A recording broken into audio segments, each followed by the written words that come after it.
Miren, en redes sociales, Carito, es tendencia una técnica que supuestamente ayudaría a respirar mejor durante la noche y evitar estos molestos ronquidos. Bueno, se trata de taparse la boca con cinta adhesiva para así obligarnos a respirar por la nariz. Ay, no, se me provoca un poco de preocupación, especialmente por los videos donde se ve donde está el hombre acostado, dormido, y la mujer le tapa la boca. Eso debe ser peligroso, pero Intento de homicidio, Dios mío. No sé, o tal vez no. Vamos directamente con nuestra Andrea León para que nos cuente qué le dicen los médicos. André, A ver, ¿se vale Andreita, o no? a ver. Así es, Caro y Borja. Les cuento que los expertos dicen que no hay evidencia científica suficiente para confirmar que este método viral sea suficiente para lograr una mejor respiración. Advierten que podría ser peligroso, ya que cualquier elemento que impida la entrada y salida de aire por la boca puede ser un factor de alto riesgo ante la presencia, por ejemplo, de regurgitaciones o vómitos, ya que la persona podría ahogarse. Además, no todos los tipos de cinta adhesiva son aptos para la piel y su uso prolongado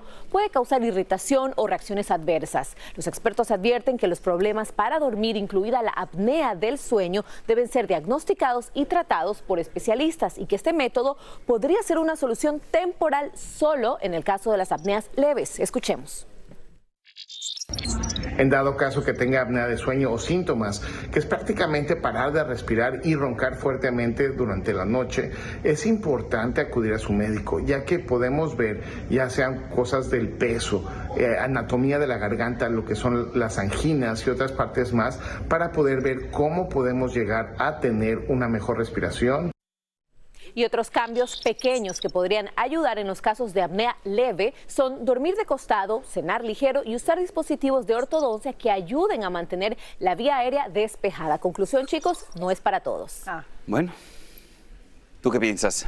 Bueno, en mi casa sí hay muchos ronquidos, a mí me funciona y no le hago daño a nadie, el famoso codacito, ¿no? No, pues mira, te hago esta prueba. Tienes que hacer este sonido. Y te lo juro que funciona. De verdad, mi padre yo creo que es el mayor roncador de todo, del mundo mundial. Y eso funciona, de verdad. Bueno, veremos a ver qué pasa esta noche.